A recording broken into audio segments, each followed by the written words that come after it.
Hai, Assalamualaikum. Nama saya Nur Ala Syahidah Binti Yusof. Nombor mencik saya S58732. Hari ini saya akan membentangkan tajuk faktor-faktor dan kesan akibat peningkatan gejala rasuah dalam kalangan pejabat awam di Malaysia. Gejala rasuah dalam kalangan penjawat awam di negara ini disifatkan sebagai satu pandemik dan merupakan isu yang sangat serius. Presiden Persatuan Pemeriksaan Penipuan Bertauliah Malaysia, Datuk Seri Akbar Sata berkata, pelakuan mengambil rasuah yang meningkat dalam beberapa tahun kebelakangan ini dilihat seolah-olah menjadi budaya di negara ini.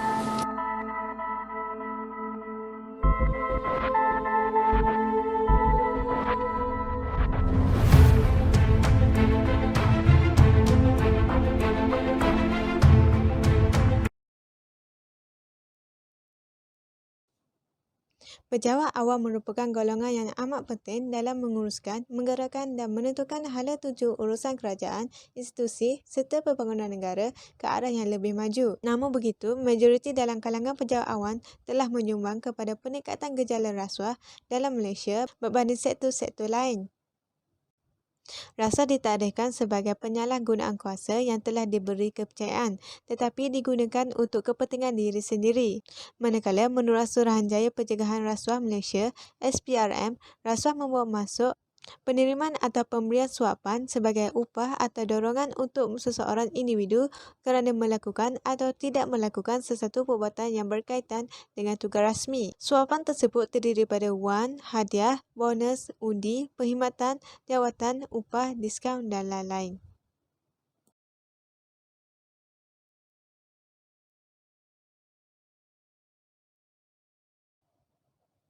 Terdapat faktor dalaman yang mempengaruhi peningkatan gejala rasuah dalam kalangan pejabat awam. Antaranya ialah kelemahan peribadi seseorang. Sikap boleh menjadi impak yang amat besar terhadap keinginan seorang untuk melakukan rasuah. Hal ini terjadi apabila kurangnya penerapan nilai moral dalam diri, sikap yang mementingkan diri sendiri, mahu kemewahan yang melebihi kemampuan dan lain-lain. Selain itu, kelemahan kepimpinan.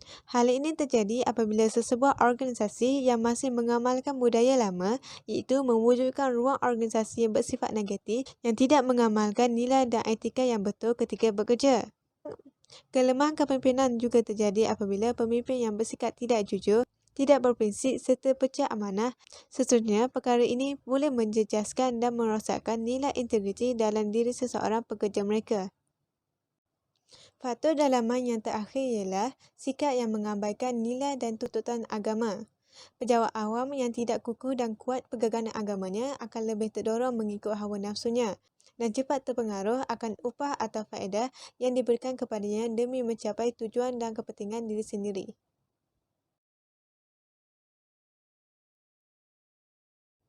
Manakala, terdapat juga faktor luaran yang mempengaruhi peningkatan gejala rasuah dalam kalangan pejabat awam. Antaranya ialah faktor perkembangan modernisasi. Sesetengah pejabat awam menggunakan cara keji ini untuk mendapatkan keuntungan kepada organisasi mereka dengan cepat. Akibat ditawarkan jumlah yang banyak, menyebabkan pegawai tersebut tidak dapat berfikir panjang untuk menerima rasuah tersebut. Selain itu, pengaruh keluarga dan rakan sekerja.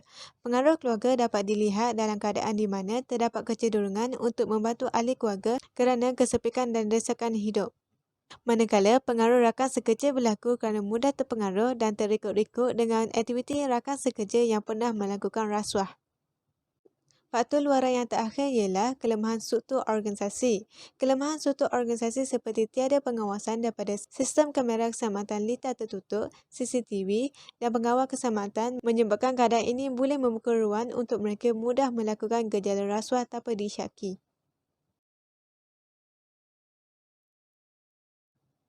Terdapat juga kesan akibat peningkatan gejala rasuah dalam kalangan pejabat awam.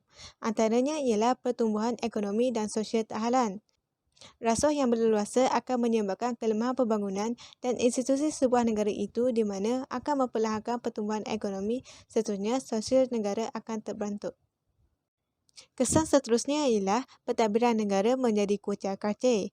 Peningkatan gejala rasuah pada setiap tahun menyebabkan sesebuah kerajaan boleh jatuh kerana pentadbiran negara mereka yang tidak terurus.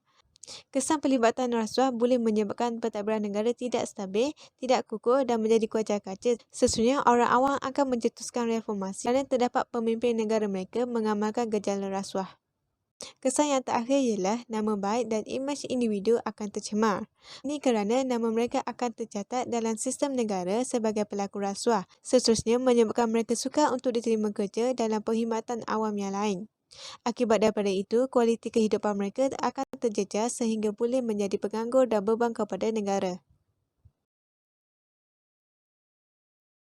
Oleh itu, bagi mengurangi masalah dan isu gejala rasuah yang berleluasa dalam kalangan pejabat awam, terdapat beberapa cadangan yang perlu dilaksanakan. Antaranya ialah penguatkuasaan undang-undang organisasi.